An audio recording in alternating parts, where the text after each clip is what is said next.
Predstavovací Nissan GT-R nemá asi absolútne význam, obzvlášť v poslednej generácii R35, ktorá už od roku 2007 nedáva spávať značkám ako Lamborghini, Ferrari, Porsche a podobne. Toto je však modelový rok 2017, čiže horúca novinka, ktorá fakt v predstihu prišla na Slovensko. No a poďme si ju nejako predstaviť. Určite ako prvé LED svetlá, ktoré síce už poznáme od roku 2015. Auto je však zabalené do nového aerodynamickejšieho paketu, veľa karbonových prvkov, nový nárazník, prídavné ledky, karbon, nový dizajn kolies, 20-palcové, vysokovýkonné brzdy, vpredu 390 mm a vzadu 380 mm kotúče.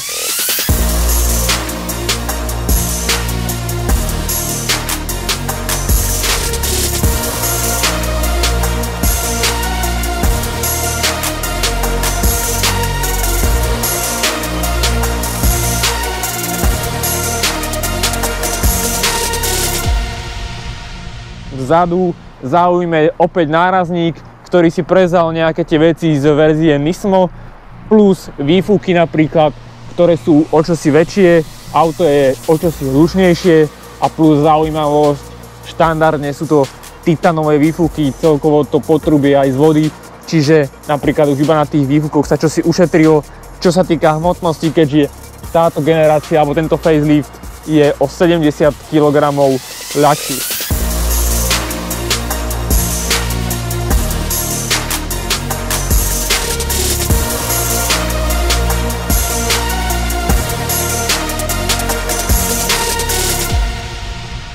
Poďme si pozrieť interiér, ktorý si dovolím povedať prešiel najväčším progresom. Opäť tradičné kľúčky. Úplne nový trojramenný volant, kvalitnejšia koža, spracovanie. No a keďže ide o verziu Black Edition, tak štandardom sú aj špičkové recaro sedačky s červeným prešívaním. Samozrejme, hriechom by bolo nespomenúť samotné srdce, čiže dobre známy 3,8 litrový 6-válec Twin Turbo, ktorý prešiel tiež istými zmenami a ponovom sa môže už píšiť 570 koňmi a krútiacim momentom 637 Nm, plus ako môžete vidieť plaketka, keďže jeho hlava alebo to jadro motora je ručne robené. Toto je nový Nissan GT-R 2017. Vnútrajšok alebo interiér, alebo lepšie povedané kokpit tohto auta sa stále nesie v takom tradičnom japonskom duchu a odzrkadľuje tu aj niekoľko tlačidiel, ktoré sú v takom ich klasickom jazyku. Nie je to ani GT luxusné, ale ani nejaký super šport, tá palubovka je taká svojská, čiže niečo medzi tým, plus nový teda volant, ktorý po tých dlhých rokoch vyzerá už konečne parádne, alebo tak k svetu. Zaujímavosťou sú páčky, ktoré sú po tomto facelifte prikotvené k volantu, čiže točíte s nimi a nie ako tomu bolo doteraz, že boli staticky na jeho strede. Budíky v zásade ostali verné svojej klasike, čiže sú pomerne jednoduché, zmenila sa však trošku tá zobrazovacia grafika, ale fakt len detailne.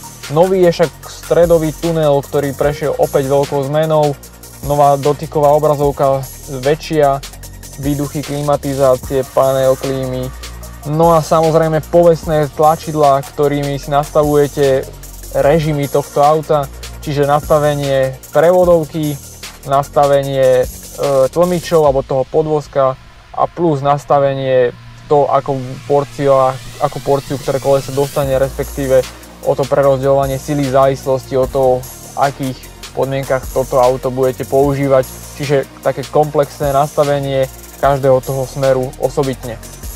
Startovanie tlačidlom, samozrejme páka, no a ešte pribudol otočný ovládač tohto nového infotainmentu. Čo budem však viac hovoriť, aj tak toto auto je o niečom inom, takže tláčam magické tlačidlo a ideme na to.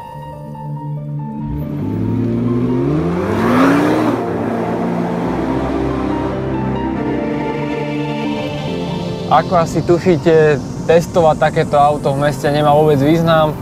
a vlastne vôbec si ho tam ani veľmi neviem predstaviť a inými slovami môžem povedať, že toto určite sa nedá považovať ako nejaký daily car, aj keď verím tomu, že ten, kto si to kúpi a má k tomu taký vzťah, tak nemá problém si chodiť aj do roboty. A v konečnom dôsledku sám Nissan hovorí, že toto je najkomfortnejšie alebo najpohodlnejšie GTR-ko, aké kedy bolo vyrobené a je to asi aj pravda.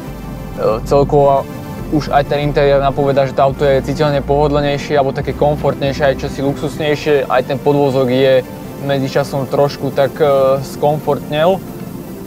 Pravdou však je, že toto auto proste musíte vybehnúť niekde s ním na nejaké cestičky, kde sa s ním viete ponaháňať, že takéto teritorium, že by sa toto auto malo cítiť ako doma. Povedzme ešte nejaký okruh, ako je Slovakia Ring a podobne.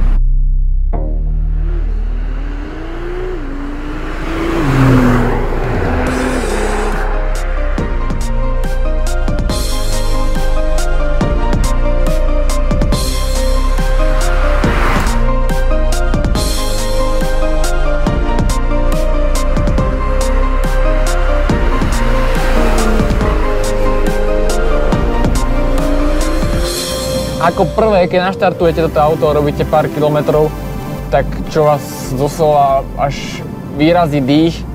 V prvom momente to nie je ani tá akcelerácia a podobne, ale to, že všetko, čo tu pracuje alebo funguje, tak to počuť. A to v takom mysle, že tu počujete, ako pracuje prevodovka, tá 6-stupňová, ako normálne, ako keby tie zuby ako zaklapajú, doslova to počuť. Ako zovierajú sa brzdy, počujete. Počujete, ako pracuje diferenciál, ten motor ako, úplne ako v nejakej strojovni, čiže toto je fakt stroj v tom pravom slova zmysle.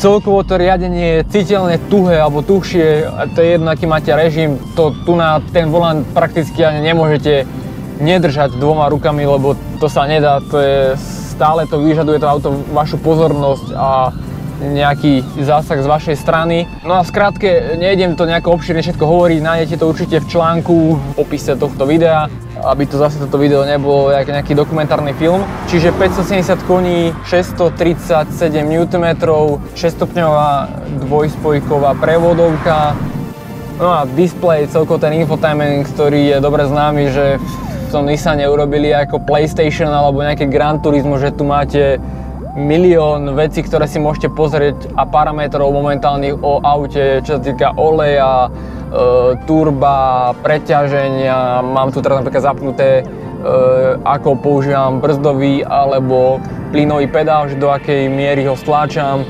Určite treba povedať, že toto GTR-ko má skutočne sofistikovaný ten pohon všetkých 4 kolies a v rámci tohto faceliftu došlo ešte k istému vyšperkovaniu, čo mu napovedajú tieto režimy. Momentálne to mám všetko zvolené v tom Air mode, čiže v tom plne závodnom, kde či už prevodovka, či tlmiče alebo celkovo to prerozdeľovanie sily je pripravené podať čo najviac alebo to maximum, čo dokáže. Zaujímavosť je, že toto auto má napríklad čidlá zo spodu, ktoré monitorujú, či je vozovka suchá alebo mokrá. A dajme tomu, ak je mokrá, tak automaticky vie bez vášho nejakého zásahu prerozdeliť tú silu efektívnejšie.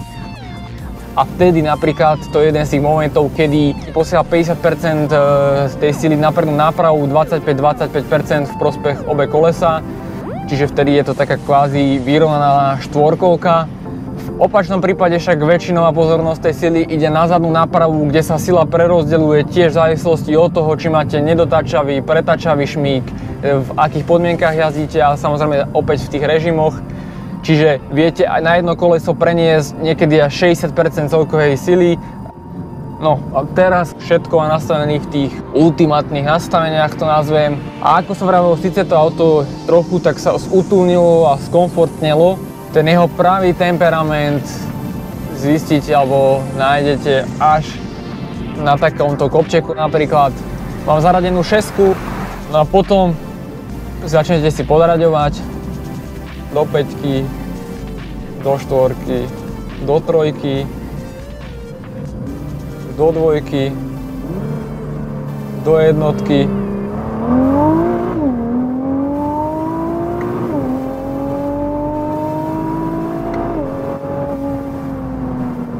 A doslova letíte.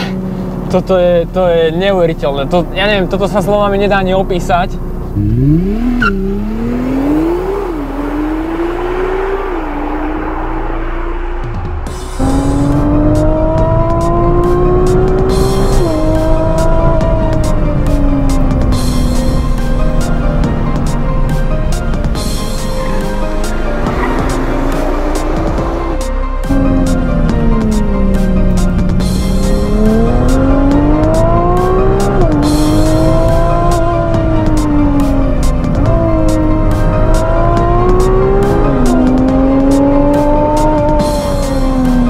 Brzdy úžasné.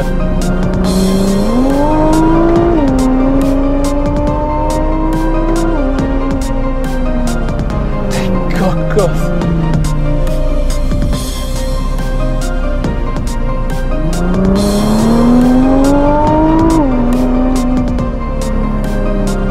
Čo ti... Musel som, sorry, ale to sa nedá inak opísať. Z 0 na 100 za 2,7 sekundy, maximálka hlboko cez 300 samozrejme, ale vy máte pocit, ako keby z 0 na 100 zrýchlujete takisto ako zo 100 na 200 proste. To ťahá neuveriteľne stále to auto, stále.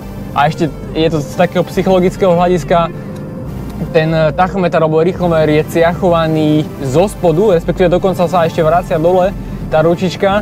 Čiže momentálne idem 50 km/h, aby ste povedali, že mám na nule, hej, ako je v tých bežných autách. A vy vlastne už idete 50-60. A obdobne sa mi to stalo, že na diaľnici, že idete, neviem, 200 pomaly, hej, a pozrite sa na budíky až 200, ale vy máte pocit, že idete pritom nejakých 130, hej, alebo 120. Že to úplne klame už jednak ten budík. A celkovo, čo treba určite povedať alebo podotknúť, je tu výborná samozrejme aerodynamika a celkovo odlúčnenie. Je tu dvojité predné sklo, čiže je také hrubšie, plus je tu aktívny systém, ktorý potláča vlastne šum alebo hluk.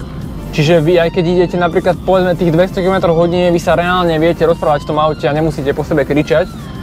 Čiže to sú také faktory, ktoré vám vôbec nenaznačia to, že by ste išli fakt rýchlo. Tá štvorkolka, alebo respektíve ten pohon tak drží, vy doslova máte pocit, že ste priklincovali na tej ceste. Akože v tých zatačkách, keď niekedy dávate také ostré, tak ako není problém niekedy, že vám zadok uletí. Ale viete si to fakt veľmi pekne skorigovať a doslova cítite, ako tá štvorkolka zrazu v tom momente, keď vám letí zadok, ako začne inak rozmýšľať, inak sa nastaví. A doslova to cítite, ako zrazu z ničoho nič to auto inak začne správať a snaží sa vám pomôcť a z toho šmiku vás vyslobodiť.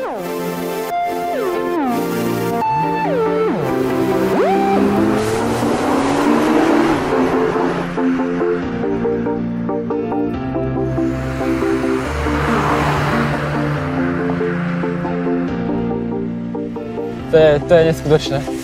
Akože, dobre, jazdil som R8, AMGčka, MK, kadejaké akože extrémnosti, ale toto je úplne iný svet.